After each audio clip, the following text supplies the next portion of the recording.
acá estamos intentando hacer un primer resumen del abordaje más bien terapéutico farmacológico y un resumen de las últimas guías que han sido bastante, para mí, bastante innovadoras o interesantes en cómo han planteado el planteo de abordaje del paciente con enfermedad coronaria crónica.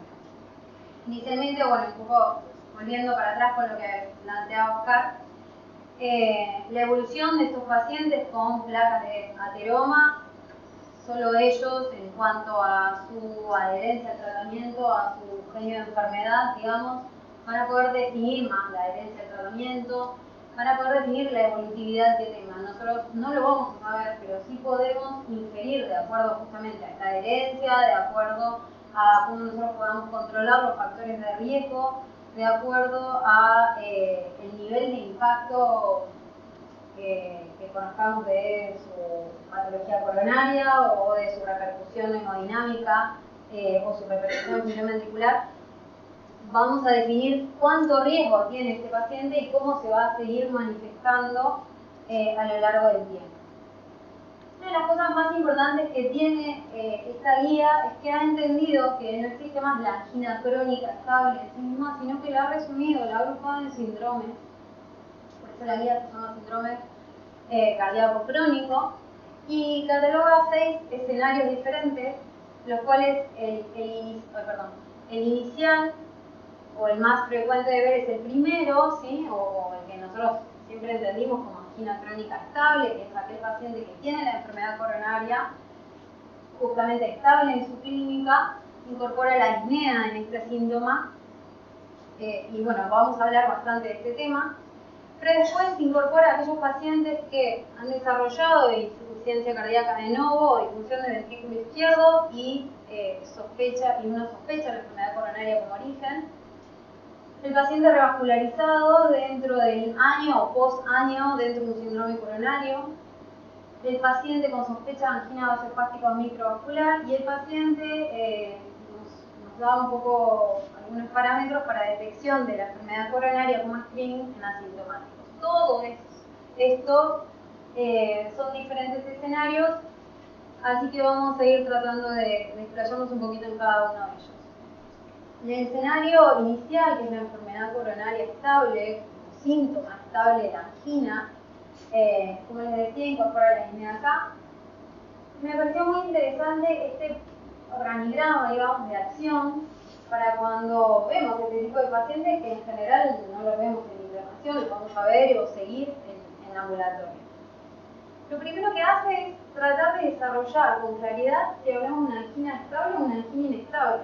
Muchas veces uno dice, bueno, sí, es obvio, pero no es tan obvio. Cuando uno escucha la descripción clínica del paciente, se tiene que tomar el tiempo para interrogarlo, para lograr una descripción real del tipo de dolor, para recordar simplemente de una manera ágil dolor que puede ser opresivo, punzante, ardor, quemazón, opresión, constricción, ¿sí?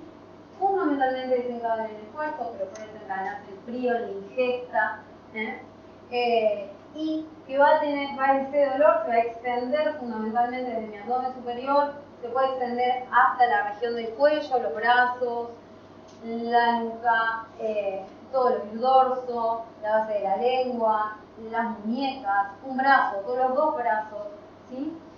Y tiene como característica fundamental y que cede con el reposo, que tiene alguna respuesta a la nitroglicerina, o debería tenerla, y que no va a tener variabilidad de ese dolor ni en la respiración ni con los movimientos. Si uno pudiese describir la angina de esta manera, entonces vamos a decir que tenemos una angina típica cuando tenemos estas 3 condiciones iniciales, pero esto solo se da en un 10 o un 15% de estos pacientes. O sea que nos queda un gran número de pacientes donde la angina va a ser típica cuando cumple 2 criterios de los dichos y no va a ser un dolor anginoso cuando cumpla uno o ninguno de estas características. Debemos recordar que los factores comórbidos sí pueden exacerbar o pueden mitigar los síntomas, ¿sí? Yo puedo tener un paciente renal en donde diabético, renal, con antecedentes coronarios que venga con una hemoglobina de 6 y el dolor capaz que va a ser absolutamente atípico, pero es un dolor que debo jerarquizar en ese paciente en particular. Diferente a una paciente de 35 años con un dolor atípico, que cambia cosas, que no tiene ningún tipo de antecedentes, bueno, voy a poder pensar en eso, pero esa misma paciente en un síndrome, en una miocardiopatía hipertrófica va a tener otro valor seguramente. Una vez que yo pude definir que es una angina típica o atípica, debo poner una clase funcional que las guías sugieren, el score canadiense, y a partir de ahí yo estaría en condiciones de descartar, ¿sí?, si realmente este paciente no tiene un síndrome coronario, ¿sí? ¿Cómo lo voy a descartar? Sabiendo que no tiene una angina de reposo, que no tiene dolores prolongados de más de 20 minutos, que tiene un inicio del dolor de más de 2 meses, que tiene un dolor que no es de clase funcional avanzada y que tampoco tiene una angina progresiva. Entonces, una vez que yo dije que mi paciente tenía una angina crónica y está dentro de una angina crónica estable, ya sea por angina o por disnea, voy a continuar con mi algoritmo. Es importante recordar algunos datos en donde la prevalencia de la angina va a variar de acuerdo al sexo y a la edad de los pacientes, ¿sí? La incidencia anual de la angina crónica estable es mayor al 1% en varones de 45 a 65 años y se va a equiparar para mayores de 65 años por arriba del 4% en cuanto a incidencia anual, ¿sí? Y en cuanto a incidencia anual de mortalidad cardíaca, estamos hablando más o menos este porcentaje, y de infartos no fatales este otro. Esto es importante entonces porque hablamos de una patología que, si bien no es muy prevalente y cada vez se está cuestionando más acerca de la prevalencia de los síndromes cardíacos crónicos, particularmente este escenario, sí vemos y hay evidencia suficiente para realmente darnos cuenta que tiene impacto definir la clase funcional y que tiene impacto definir obviamente si está estable o si está inestable.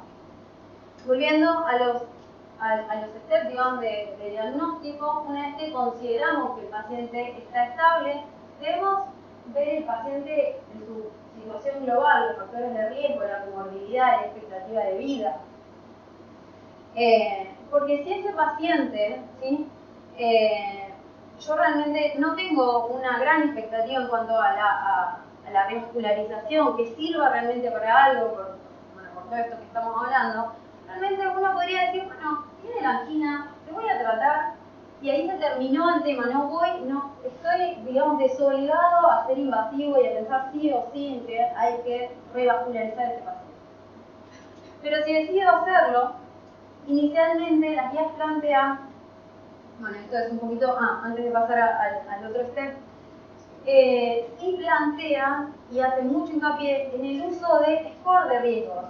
La europea propone este, a mí me pareció muy práctico y tiene una versión interactiva que dice la dejé. Me parece que es algo que por ahí en el consultorio, no sé si todos hacemos, pero es algo que tendríamos que tener como hábito. Creo que lo hacemos en la cabeza, pero no habitualmente en la práctica. Para el diagnóstico nos proponen un laboratorio general, definir perfiles de riesgo donde se le da muchísimo lugar al valor de LDL que tenga el paciente, el ácido úrico, clearance de creatinina, la hemoglobina glicosilada, las pruebas de tolerancia oral y función tiroidea como bazar de nuestros pacientes. La troponina, obviamente, en sus formas de presentación de alta sensibilidad. La radiografía de tórax como dato agregado para descartar otras causas de dolor. El electro de reposo de 12 derivaciones, fundamentalmente nos va a mostrar, posiblemente no veamos cambios agudos, pero sí nos va a mostrar crecimiento de cavidades, signos de infarto, secuelas de infarto, eventos de supra nivel transitorio se podría llegar a detectar bajo la sospecha de anginas vasoespásticas, infra el nivel del ST difuso y propio, digamos, más que nada pensando en sobrecargas y sobrecarga de presión, de volúmenes. fundamentalmente, y obviamente trastornos de conducción de auriculoventricular. El ecocardio, claro está, entra con una indicación fuerte también. Es importante la función ventricular porque fundamentalmente a partir de ella, si está afectada, si tenemos trastornos segmentarios, bueno, el refuerzo ya del diagnóstico de enfermedad coronaria es fuerte y estamos avalados por ahí a entrar con algún método invasivo, aunque se cuestiona la posterior revascularización sobre eso. El ecocardio sí nos va a mostrar trastornos de disfunción diastólica inicial, que es lo que primero ocurre generalmente. Si tuviésemos a disposición alteraciones en el strain también lo vamos a ver. Y obviamente los diámetros de cavidades y bueno, fundamentalmente eso, valvulopatías asociadas y otras causas de dolor que pueden ser miocardiopatías hipertróficas o hipertrofias por estenosis aórtica. El Holter no tiene una indicación precisa en la primera evaluación de este tipo de pacientes. Esto es un concepto bastante nuevo para la guía, en realidad no la evaluación de la probabilidad pre-test, sino el concepto nuevo viene a que ha incorporado, hay un cuestionamiento a la incidencia que tiene, como en realidad la prevalencia de la angina crónica estable, como les decía, y a partir de diferentes metaanálisis nuevos se vio que en realidad es bastante menor la prevalencia de la enfermedad de lo que se pensaba, y de ahí es que se organizan estos nuevos esquemas para la definición de probabilidad pre-test. Y bueno, lo que hace es un poco ordenar, siguiendo sexo, edad y la característica clínica de desarrollo, cuánto es la probabilidad pre-test que tiene mi paciente para tener enfermedad coronaria. El punto de corte es más o menos 15, con menos de 15, menos un riesgo anual de mortalidad cardiovascular e infarto menos del 1%, y más de 15, en realidad como el riesgo aumenta y pasamos el 3% generalmente, deberíamos indicar estudios al menos no invasivos para empezar a estudiar este tipo de pacientes. Y la otra cosa novedosa que aporta este gráfico es la incorporación de la disnea como signo clínico, síntoma clínico, perdón, para incorporar dentro de del escala. Ahora bien, ¿qué hacemos con esta probabilidad pre-test que tiene mi paciente? Lo ubica en algo todavía que a mí me parece mucho más interesante y que en realidad lo hacemos frecuentemente. Es decir, mi paciente tiene una probabilidad pre-test, pero mi paciente es mi paciente. Y entonces yo tengo más probabilidad de que mi paciente tenga una enfermedad coronaria, si tiene factores de riesgo cardiovascular, si tiene cambios en el electroreposo, si tiene disfunción del ventrículo izquierdo, si tiene un estudio anormal de ergometría, si tiene una CT para de calcio anormal. Y tiene mucha menos probabilidad de tener enfermedad coronaria si tiene una PEC normal y si tiene una CT baja con, obviamente, un pretest determinado, ¿no? Entonces, en base a eso se arma una probabilidad clínica de enfermedad coronaria y en base a eso yo debería seguir mi esquema y debería decidir cómo voy a estudiar a mi paciente. En realidad la recomendación fuerte de la guía que cambia y que claramente hay una tendencia de uso es a la angio-TC. Pero la recomendación está fundamentalmente para aquellos pacientes que tienen baja probabilidad clínica de angina, que tienen tórax que por ahí no se pueden terminar de evaluar con claridad con ecografía, o no tenemos imágenes certeras, o que tienen malas ventanas, o dejan dudas, de acuerdo obviamente si lo tenemos disponible. Si queremos ver además otra extensión de la enfermedad aterosclerótica, y obviamente en pacientes que no hayan sido revascularizados previamente, por ejemplo con esteno, que tengan mucho calcio, lesiones muy crónicas, o que sean obesos, muy obesos, o que tengan mucha arritmia, o que tengan, por ejemplo, enfermedad renal crónica, donde uno sabe que hay muchos confundidores para la caracterización, primero del calcio, después de la placa. Entonces es un estudio que pierde fortaleza. Sí, nos sirve mucho en aquellos pacientes que fueron revascularizados con bypass, o sea, con cirugía, muchas veces para escanear los bypass, que muchas veces por angiografía no logramos saber dónde están o a qué lugar fueron. Los estudios de perfusión están indicados para los pacientes con alta probabilidad de enfermedad coronaria porque para todos los pacientes plantea un estudio funcional antes de la revascularización, excepto que tenga estenosis muy severa de más del 90%.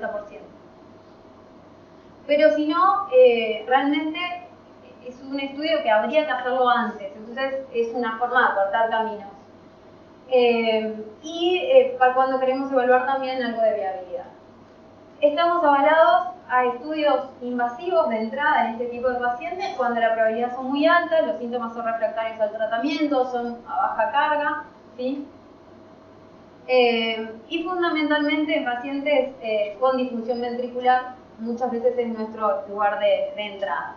En todos ellos siempre terminamos en lo mismo, ¿sí? en la evaluación funcional de estos pacientes.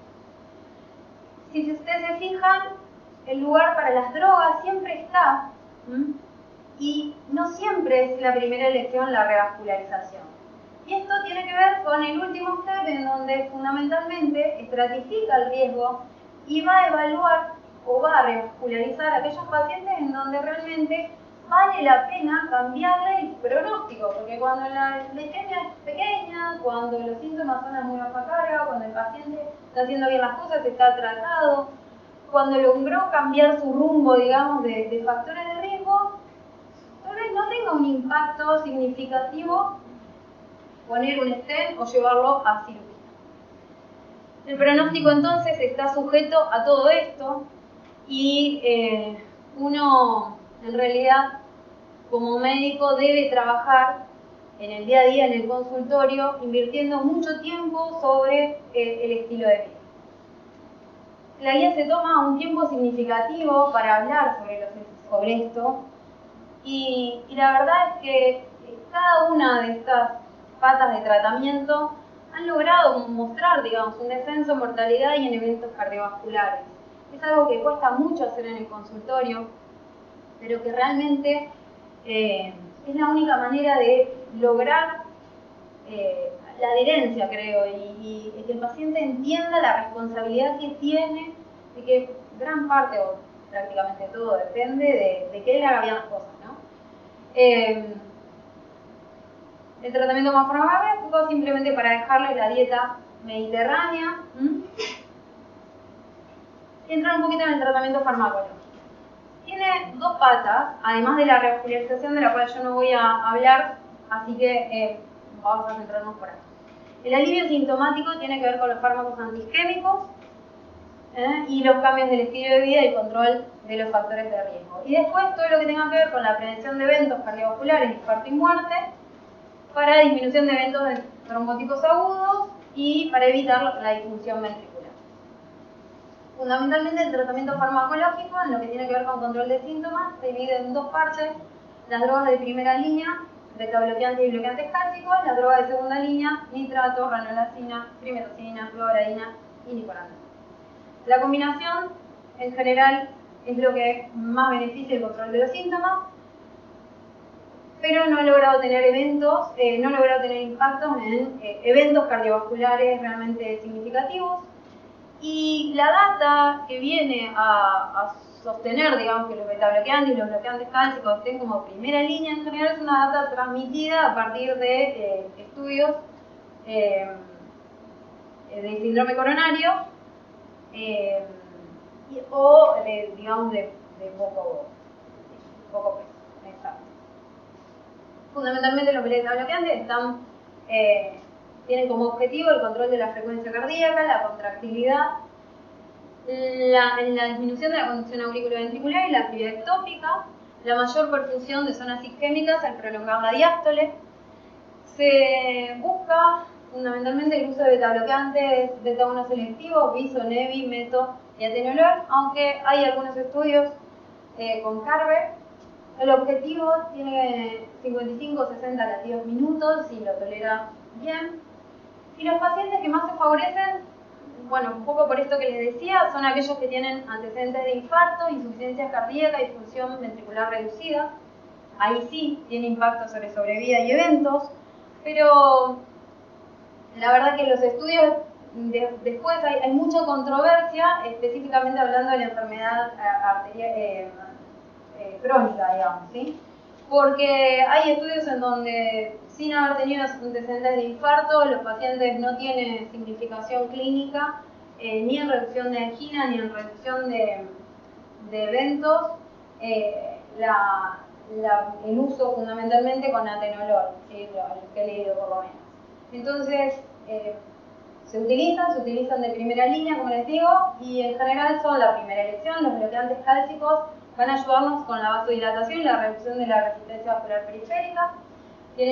Son cronotrópicos e inotrópicos negativos, fundamentalmente los no hidropiridínicos. La inhibición selectiva del canal de calcio tipo L en las células de músculo liso y en el miocardio es un mecanismo de acción. Estos dos grupos van a ayudarnos, ¿sí? En general, el verapamilo es una droga muy utilizada como vasodilatador para control de frecuencia, pero es muy marcado el efecto cronotrópico negativo. Entonces, como asociación a betabloqueantes, se trata de no recomendar, y obviamente no en pacientes con disfunción ventricular. El diltiazem tiene como un efecto tal vez más moderado en este punto, va a generar vasodilatación periférica, pero tal vez el cronotropismo sea como un efecto, así como les digo, más moderado. Es el que solemos usar en combinación con betabloqueantes si necesitamos un efecto más cronotrópico negativo, ¿no? Pero con la misma recomendación de no uso en ventrículos dilatados. Los hidropiridínicos, tanto amlodipina, ¿sí?, como nifedipina de acción prolongada, los dos tienen buenos lugares, son drogas en general muy bien toleradas. El Camelot viene a traer evidencia en este tipo de pacientes con angina crónica estable, pero sin hipertensión inclusive, con mejoría de la clínica y de la clínica con angina, del uso no tanto tiene una tendencia favorable para eventos, pero lo que mostró es realmente la disminución de la incidencia de angina y del uso de nitritos también. El Axiom, que fue el que utilizó la nifedipina de acción prolongada, mostró lo mismo, pero en eventos la verdad que bastante poco. Recomendación entonces para pacientes anginosos e hipertensión, y una angina en el ejercicio, que es donde más favorable se vio el uso de la nifedipina de acción prolongada. Los nitratos son vasodilatadores arteriales y venosos, hay de acción corta, de acción larga. Los que tenemos en disponibilidad está el dinitrato de isosorbide, sublingual, de 5 miligramos. Tiene una acción relativamente corta, de 3 a 4 minutos, y después una vida media que varía, pero en general traspasa la hora y media a casi 4.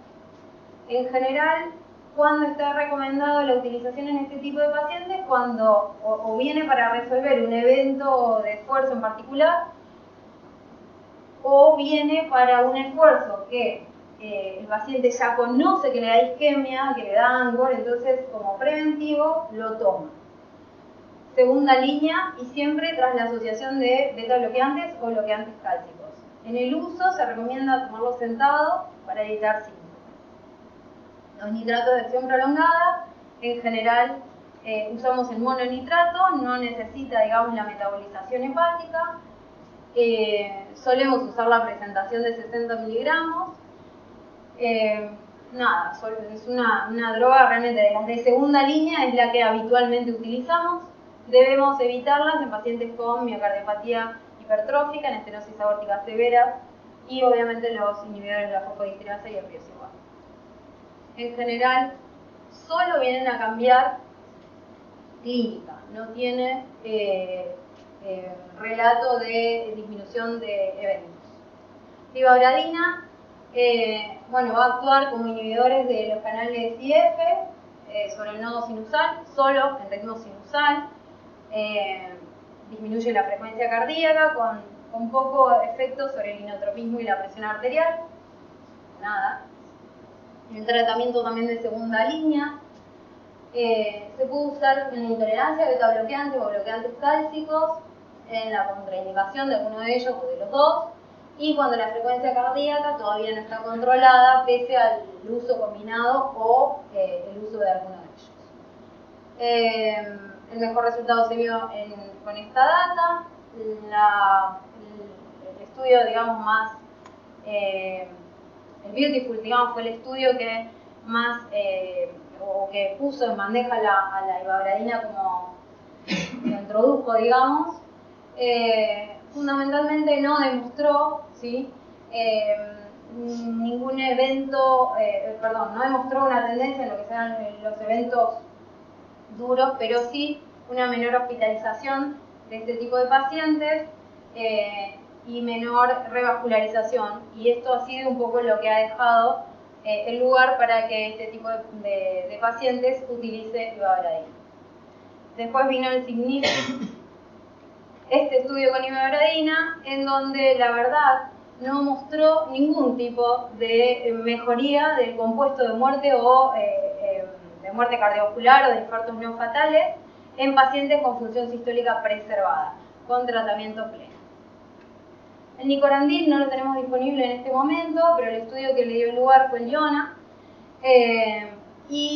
lo que hizo fue una reducción del punto final combinado de muerte cardiovascular, infarto no fatal y hospitalizaciones por angina, pero cuando se desglosó el punto final, ninguno fue significativo, así que perdió ahí un poco de credibilidad eso. El uso a largo plazo podría estabilizar placas de ateroma, pero la verdad es que es muy poca la evidencia y, como les digo, hoy, por lo menos acá en Argentina, que sepa, no está disponible. La ranolacina, no sé si está disponible en Argentina, no. Es una droga de segunda línea también.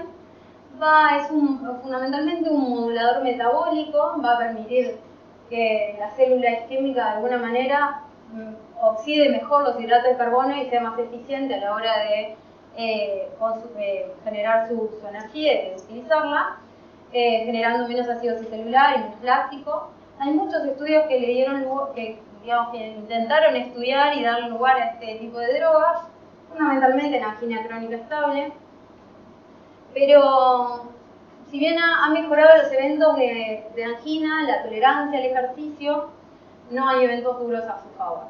Tiene algún efecto mejor en aquellos pacientes diabéticos, y el RIVER fue un estudio que de alguna manera venía a ver a estos pacientes no revascularizados de una manera completa, que se mantenían con angina y esperaban de alguna manera bajar el número de internaciones con angina y esperaban mejorar calidad de vida, y la verdad es que no tuvo significación a largo plazo, por ahí sí en el inmediato post procedimiento dentro del mes, y después ya perdía, digamos, valor, así que con muy poca evidencia a su favor. La trimetazidina, por último, otro modulador metabólico bastante no consensual el mecanismo de acción, pero se cree que como target está la célula isquémica y un poco el mismo mecanismo explicado anteriormente. Sigue siendo un antiaginoso de segunda línea, la mayoría de la evidencia la asocia a beta bloqueantes, más que nada tenolol, y hay la dosis es de 35 miligramos 2 veces por día, esto sí tenemos a disposición.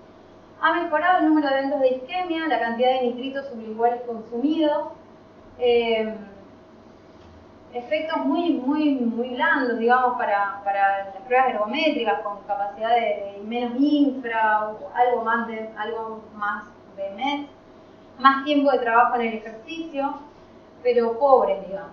Se debe evitar fundamentalmente la enfermedad de Parkinson o algunos otros síndromes de parkinsonismo, porque se ha visto que pueden empeorar los cuadros. Y sí se vio alguna mejora en valores de hemoglobina glicosilada, por lo cual se piensa que podría tener algún beneficio en pacientes diabéticos. Esto es un organigrama de uso de este tipo de drogas propuesto por Matías Nice. Este es el propuesto por la europea. Un poco trata de ubicarlo de acuerdo a lo que predomine. Si predomina la frecuencia cardíaca alta, bueno, beta-bloqueantes, de segunda instancia bloqueantes cálcicos, no hidropiridínicos, después agregar ribagradina. Si predomina la frecuencia cardíaca baja, bloqueantes cálcicos hidropiridínicos, los nitritos, después, bueno, y así vamos progresivamente subiendo o cambiando. Sí plantea fundamentalmente los pacientes con presiones bajas, los pacientes con disfunción ventricular y con frecuencia cardíaca baja y con frecuencia cardíaca alta. Como dentro del tratamiento de prevención de eventos no hay muchos cambios, por ahí la aspirina la sigue planteando como no discutible en pacientes que obviamente tienen antecedentes de revascularización e infarto, y sí la pone en discusión con una evidencia ya 2B en aquellos pacientes que no lo tienen, pero en aquellos pacientes que considera de alto riesgo isquémico, que son estos, o moderado riesgo isquémico, que son los pacientes con enfermedad multivaso difusas, más diabetes, más infarto recurrente, enfermedad periférica, insuficiencia cardíaca, insuficiencia renal. Bueno, en ellos vale la pena la combinación o la terapia dual, a la cual sugiere clopidogrel, prasu y tica vienen con una evidencia trasladada de síndrome coronario y le da lugar al rivaroxaban, que ahora simplemente voy a contar algunas. Siempre sopesando el riesgo de sangrado. El riesgo de sangrado alto lo ubica como ACV hemorrágico isquémico y la historia de patología intracraneal, anemia, patología gastrointestinal, hemorragia digestiva de todo tipo, ¿no? Patologías gastrointestinales con riesgo de sangrado, insuficiencia hepática, coagulopatías, ancianos, fragilidad, insuficiencia renal crónica con clearance de menos de 15. La duración de esa doble terapia es, si vamos a angioplastiar, en contexto de la angina crónica estable, sugiere como mínimo 6 meses de duración de la doble terapia. Si hay alto riesgo de sangrado, 3 meses mínimo, y si hay muy alto riesgo de sangrado, 1 mes mínimo. El rivaroxaban lo puse porque realmente no estaba en otra guía y a partir del COMPAS, bueno, en realidad el COMPAS es caso, pero el lugar más fuerte lo tiene a partir del COMPAS, en donde se ha visto la combinación en este tipo específico de pacientes con rivaroxaban y aspirina, y a los pacientes la verdad que tuvieron significativamente menos eventos, a expensas obviamente de un aumento de sangrados no fatales. Así que viene como un complemento interesante para este tipo de prevención de eventos. Los mejores resultados los tuvieron los pacientes de muy alto riesgo isquémico, que son justamente los pacientes en donde uno se va a plantear la doble terapia. ¿Y solo si el paciente tiene indicaciones de coagulación? No, pacientes con ritmo sinusal, sin indicación de síndrome coronario. Son pacientes con alto riesgo isquémico. Lo que sostiene un poco este análisis es que supuestamente vos querés evitar el evento trombótico. Entonces, si vos querés evitar el evento trombótico, supuestamente dando un anticoagulante no sería nada mejor. Lo que pasa es que los estudios que vieron combinación se terminaban muriendo muchísimo más por sangrado. Entonces, bueno, la doble terapia vino a resolverlo, la doble terapia con antiagregantes, y cuando probaron rivaroxaban, pero en estas dosis, que no son las dosis de anticoagulación, se vio que realmente les iba mejor. No sé si los usan. ¿Vale? Sí. ¿Crónico estable? No te lo olvidas. Bueno, bueno, pero vas a ser una opción interesante, ¿sí? Pero acá venimos. Lo ponen el mismo, la verdad, con un nivel de evidencia similar. Para anticoagulantes, todo aquel que te va a ser anticoagulado en este contexto, se prefieren los nuevos anticoagulantes orales. El criterio de anticoagulación es este, más de 12 en hombres, más de 13 en mujeres. con una indicación 1A y baja a 1 y 2 con una indicación 2A.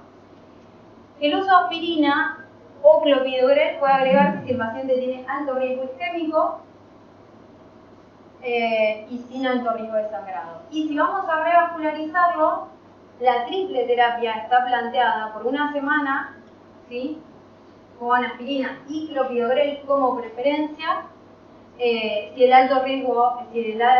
alto riesgo de sangrado, y la triple terapia está planteada para un mínimo de un mes y un máximo de 6 meses, si el paciente tiene un alto riesgo de trombosis del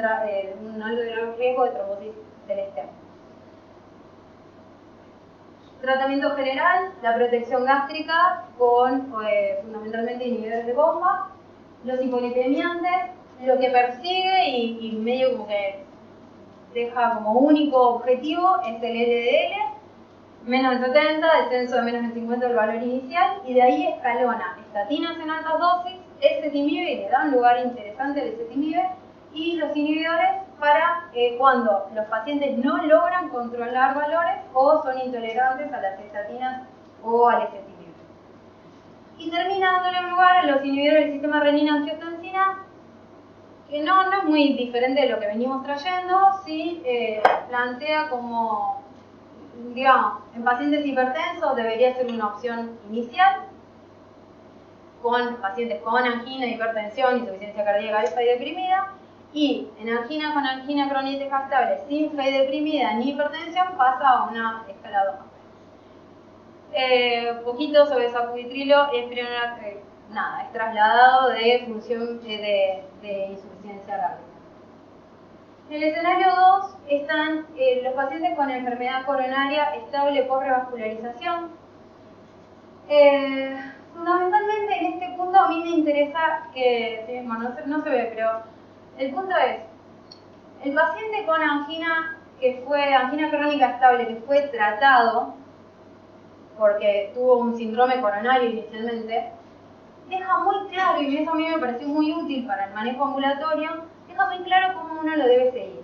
Inicialmente, dentro del año, control que plantea cada 3 meses, control clínico, para estar presionando al paciente sobre los factores de riesgo, reevaluar la adherencia al tratamiento y repensar algunas cosas. Primero, en el electrocardiograma, cambios nuevos o cambios por complicaciones de post-colocación de stent, cambios que tengan que ver en el ecocardiograma inicial, si partimos de una disfunción ventricular, es importante que tengamos en cuenta si eso se modifica dentro de los 2 meses a 3 meses posteriores a la revascularización, o si en realidad es jugando otro rol de otra patología asociada, y una reevaluación de la isquemia que en realidad lo deja librado dentro del año, pero que uno debería hacerla, ¿sí? Y fundamentalmente lo que plantea es un estudio de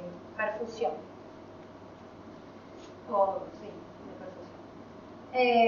Posteriormente, ¿sí?, fuera del año, bueno, el laboratorio lo plantea que uno debería tener un basal, y en realidad no sugiere dentro del año específicamente tener otro. Lo dejamos librado de los factores de riesgo asociados que puedan desarrollarse dentro de ese año. Ahora, aquellos revascularizados, aquellos que estamos después del año de revascularizados, es importante, los controles se hacen más espaciados, plantea un electroanual, buscando un poco lo mismo, un ecocardio entre los 3 y 5 años de seguimiento y estudios funcionales o de evocación de isquemia dentro de también los 3 a 5 años el paciente está asintomático. Si en todas las consultas plantea ver si el paciente se sigue manteniendo en qué tipo de score, con qué control de comorbilidades están y si han aparecido a lo largo del seguimiento otras comorbilidades. Y va planteando la necesidad de reevaluar o repensar si vamos a sacar la doble terapia o la triple terapia de acuerdo a cómo vaya evolucionando y qué complicaciones vaya planteando el paciente. Si en este tipo de pacientes sugiere laboratorios anuales, plantea de alguna manera el seguimiento genético si es un paciente de mucho riesgo, y el estudio de otras localizaciones de enfermedad aterosclerosis. En el escenario 3 puse a las lesiones obstructivas pero con arterias coronarias, anginas sin lesiones obstructivas en arterias epicárdicas.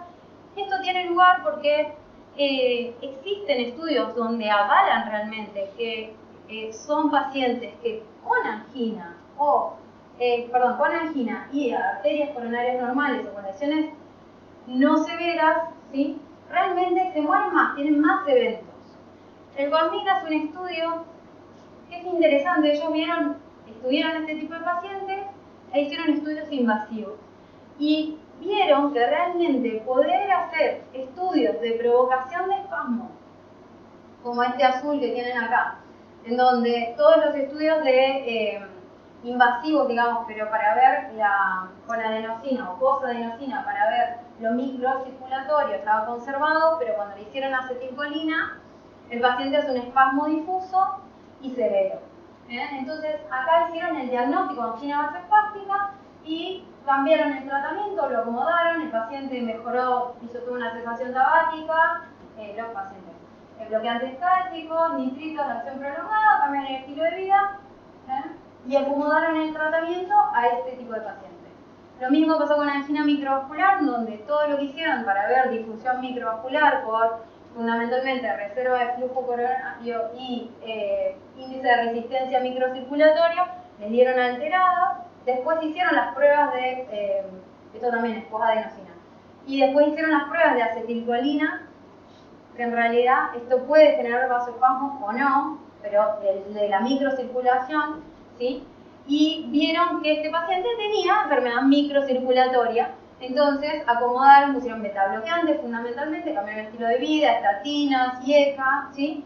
Y ¿qué vieron? Vieron fundamentalmente que los pacientes tenían mucho menos eventos anginas y se reinternaban menos.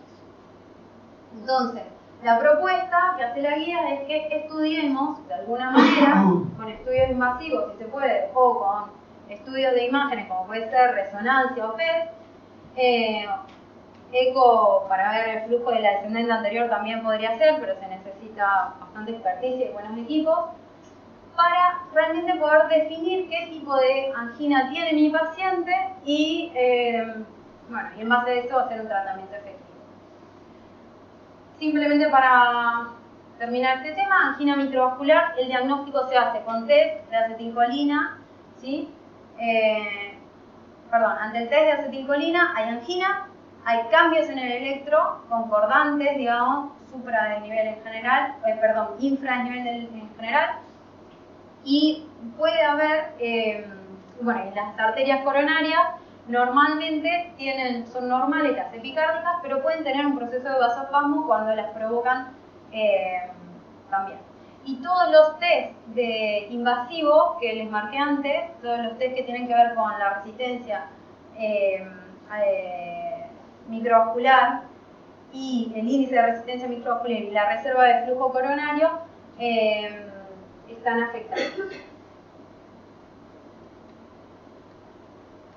No, esto estaba leyendo mal, pero esto es vasoespasmo, discúlpenme.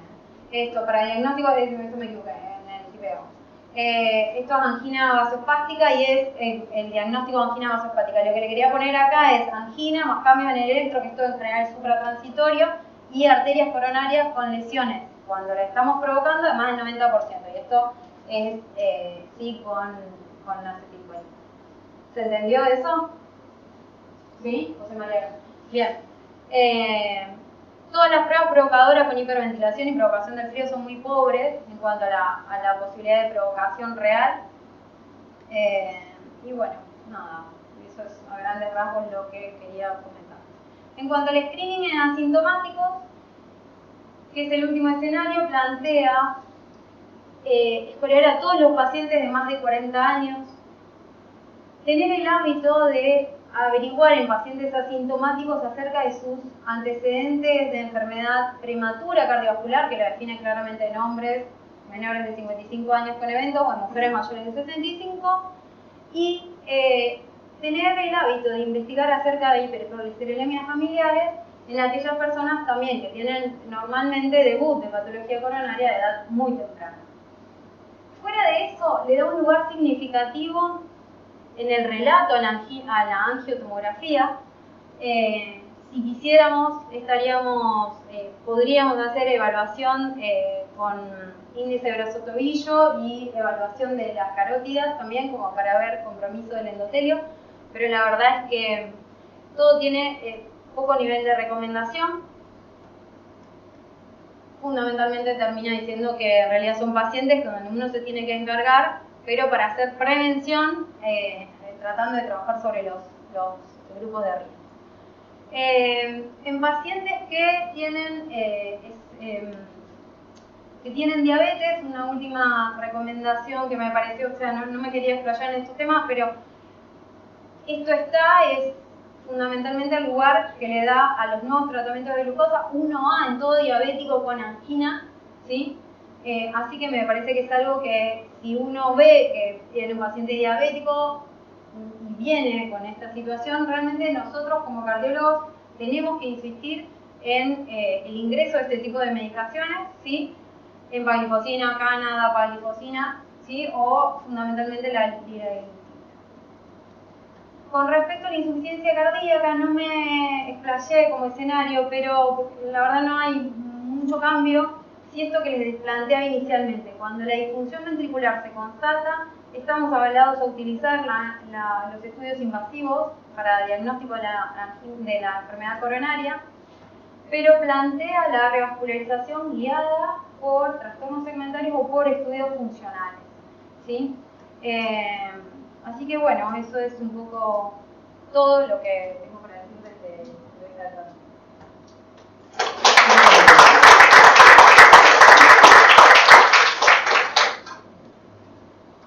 Bueno, tenemos el corte de 10 minutitos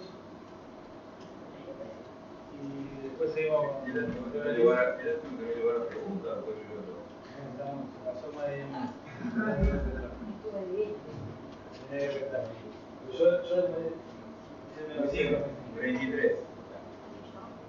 Yo después se la pedí a la doctora como clínica. ¿Vos haces la evaluación funcional del mundo isquémico? ¿Lo haces bajo tratamiento médico Sí. o no? Sí.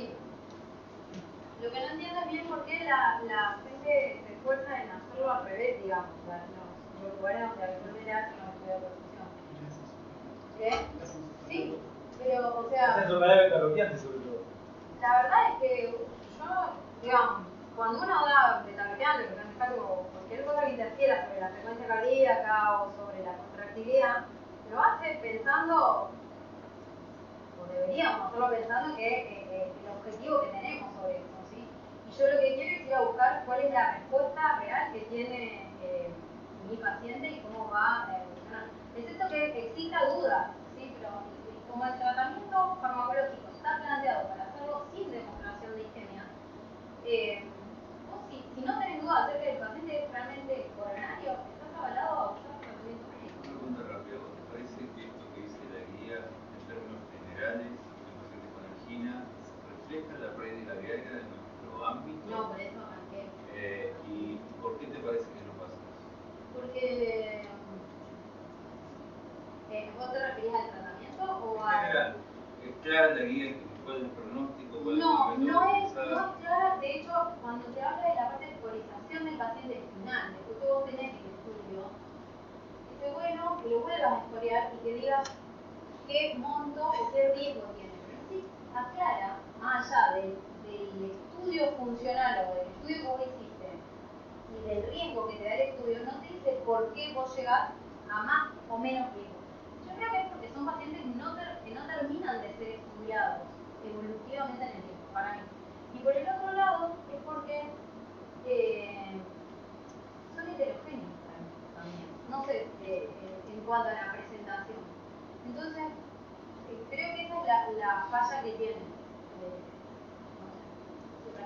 ¿Qué les pasa a ustedes los pacientes con angina crónica estable se lo aguantan los médicos de decir? Y lo que pasa es que la mayoría bueno, eso pasa, la mayoría de estos pacientes son pacientes ambulatorios y que viven 1000 millones, sí, dan 1000 vueltas, te torturan, Esa no es la van pregunta bien. que yo, si te aguantás un tipo con angina y le decís que no lo va a estudiar y le da medicación. igual yo me voy a poner abogado del diablo. Sí. Todos los estudios hechos en angina crónica estable, la evaluación, que generalmente pedirían previo a tener por lo menos un monto isquémico, todos se hizo sin medicación. O sea, todos los ensayos clínicos que hay sobre angina crónica estable, las pruebas funcionales se hicieron sin medicación. Y de hecho, los estudios de Akamovic de tiempo, donde demostraron que el monto isquémico, más del 10% y demás, fueron todos hechos sin medicación. Entonces, por eso era una columna De tan todas cosa. maneras, Porque una cosa es lo que nos marca la evidencia A eso voy. y otra cosa es lo que tenemos. Bueno, porque pero te entonces, avalan a entrar sin medicación solo pensando que el paciente, por eso hacen mucha descripción de la clínica inicial, que se mete realmente con... Si vos tenés... pero la evaluación, a ver, los marcadores pronósticos que marcaron justamente cuál es el cambio de evolución en estos pacientes, estuvieron hechos en base de estos estudios. Entonces, si uno va a trasladar esa evidencia a nuestro paciente, tendríamos que hacerlo así. Sin embargo, lo que pasa es que en la evaluación del monto isquémico, uno sí, cuando uno hace una prueba funcional, esto tiene que ver con, porque la prueba funcional, el análisis de la prueba funcional tiene que ver no con la cantidad de territorio, sino con la prueba funcional que hace, con el ejercicio que hace, con cuánto levanta la frecuencia del edema. Entonces, analizar una prueba funcional que no tenga isquemia, si tiene menos de 20.000 ITT, hace 4 meses y demás, no es analizar en términos pronósticos. En términos pronósticos de lo que estamos hablando, ¿no? Después cada uno tiene un paciente que lo tiene medicado y lo quiere seguir porque lo quiere tener así porque no es revascularizable, entonces hace la prueba funcional bajo tratamiento porque justamente uno lo que quiere es evaluar su capacidad funcional, que es otra cosa. Una cosa es hacer una prueba funcional para evaluar el pronóstico y otra cosa es una prueba funcional para evaluar su capacidad funcional. Claro, ese es el punto, son diferentes cosas. Claro, pero ¿qué te interesa a vos saber del crónico estable? ¿El pronóstico o si tienes la capacidad funcional? A mí me interesa más saber el pronóstico. Por eso, para mí, si ya tiene un criterio real de tener medicación, se lo dejo. ¿Entendés? Porque el pronóstico con mi tratamiento estable me preocupa más que teniendo el beta bloqueante, por ejemplo, que llega bien puesto y demás, el tipo se manda 10% de isquemia en un estudio funcional y ese tipo me va a preocupar más que el tipo que yo le saqué los beta bloqueantes, ¿sí? Para ver el estudio funcional, lo hizo. Y bueno, ahora te compro el beta bloqueante. Está bien, pero en realidad, por eso te fue una pregunta tramposa, porque en realidad lo que demostraron pronóstico fueron los estudios que le hicieron sin, el monto isquémico se hizo sin medicación. Exactamente. Entonces, ¿cómo? Digo, porque eso te lleva a que después vos los estudies y sepa qué anatomía tiene y qué no. Porque muchas veces... Está bien, pero justamente el tema de saber solo la anatomía no te cambia, vuelve a lo mismo. Cuando vos sepas la anatomía, volvé al estudio funcional y volvé a ver si tiene enfermedad coronaria. La anatomía marca pronóstico solo si tienen lesiones de más del 90% aparentemente, o si tienen disfunción muscular. Y no tiene ninguna especificación al respecto en cuanto a la revascularización. Te dice que vuelvas a mirar en la angina crónica. Eso es lo que dice. Yo digo, porque... me cuesta, a ver, una cosa es, lo discutimos, por ejemplo, muchas veces con Oscar. Vos venís con un paciente, lo estudiaste, no lo estudiaste, tiene una angina crónica estable, tiene un determinado score, le pusiste un tratamiento y no anduvo bien, ¿sí? Entonces, fuiste a una cinecoronariografía. Y esa cinecoronariografía te vuelve a decir, bueno, volver a hacer el estudio funcional si no lo tenés, ¿sí? Y si lo tenés, podrías mejorar tu tratamiento médico si no cumple disfunción ventricular o si no cumple lesiones severas de más del 90%. Creo que esa es la... ¿Me entendés lo que voy? O sea... yo creo que en la práctica diaria, no es lo que hacemos. en realidad, dista mucho de todo esto. Totalmente. Esa es la realidad, ¿no? Hay una tendencia de reflexión muchísimo mayor a la que sugiere cualquier guía, y eso no está dado tanto porque básicamente la mayoría de los cardiólogos clínicos y no cardiólogos entran en esa simplificación que cualquier lesión coronaria le va a marcar un pronóstico al paciente, se le va a romper y le va a generar un infarto, por ejemplo. El punto es que justamente da mucho lugar a que se entienda inicialmente que son patologías que tienen baja mortalidad. No obstante que la probabilidad de un paciente de menos del 15% es 1%. 1%. Entonces, convivir con eso es difícil y por eso yo creo que... Por eso la pregunta mía es, ¿quién se aguanta un paciente con el o sea, no es tan fácil explicar a un paciente, vos tenés una coronaria, pero te va a ir bien. Más de una, con Eso un tiene solo voto. también de la demanda del paciente. El paciente se mueve es demandante, no es tanto, es demandante porque te cuestiona el Bueno, dolor. no lo dejaron de contar. No me quiere decir el paciente no tiene el tema acá claramente está porque funciona de esta manera, ¿no? Un paciente tiene dolor precordial, se le estudia funcionalmente, el paciente tiene isquemia, la mayoría de los médicos ven que tiene isquemia, con o sin medicación, y hacen un isquemia precordial. Sí, sí, Eso es lo que pasa hoy en día en la práctica. Pero Eso no tiene nada que ver con lo que dice la guía. No, pero perdón, eso es lo que hicieron todos los estudios de Argentina quitando. Todos los estudios de Cure, ya está acá. Tiene el Cure, tiene coronaria de la fría, ¿no? Te quiero decir, Dice que que eso lo no hay que que está. hacer. que eso no es capaz. Claro, ¿se entiende? Vamos a meter una guía que dice que no hay que hacerlo. Isquemia, que bueno, lo vamos a mostrar, empieza estudiándolo con tomografía computada. Entonces dice, claro, vos tenés tronco, no. Entonces, bueno, después justamente, por eso creo que está en esto, el punto de que independientemente de la ahí, no, el que me traía. El que me traía, empieza con tomografía multicolor. Entonces, empiezan conociendo la anatomía. Como yo estoy diciendo, yo voy a pensar que estoy llegando a ser morenita, pero lo que pasa es que entran con un. No, lo que pasa es que los estudios entran con un aval que es difícil eso, bancarlo en el consultorio. O decir, este paciente, ¿qué me puedo estar comiendo? Que no lo sé. Entonces, no es fácil, por eso creo que una manera de buscar eso, que no se nos escape un trebazo, un tronco y demás, es haciendo la prueba funcional sin tratamiento. No, pero eso no para está mí hablado por el guía. Claro, para mí ¿Lo siente? sí. No, perdón, está hablando de los estudios. Los estudios, yo sé que los estudios es eso. Pero básicamente lo que hay que hacer, o lo que hay que revisar realmente Ahí lo dices. es la clínica, Es ¿no? la clínica. Y volver a esta idea de que cualquier localización mejora el pronóstico de los pacientes. Exactamente. Y eso está demasiado difundido y se Y es muy autoriza a un montón de difícil, pacientes que no deberían localizar. Yo creo lo mismo. Y Pero perdóname, hay un problema ahí importante que por ahí no para los chicos cerebronistas, que es muy respetable. No, yo voy a ponerlo de Pero para ustedes que van a ser clínicos, Ustedes que tienen que tener. ¿qué van a ser clínicos? El hemorroide lo llama y dice, tengo una lesión del tanto por ciento. ¿Se la puedo abrir? ¿Cuál clase es esa? No, no le abras nada. Mandame al paciente. No hay fecha muy le abre, grande. le abre el esquema, y pasa eso y listo. Eso es el rol del clínico. mira, a mí me pasa al revés para Oscar. Que tenemos, ¿Sí? compartimos muchos pacientes Yo pero al también revés. lo que yo entiendo. No, pero por ejemplo, también, nosotros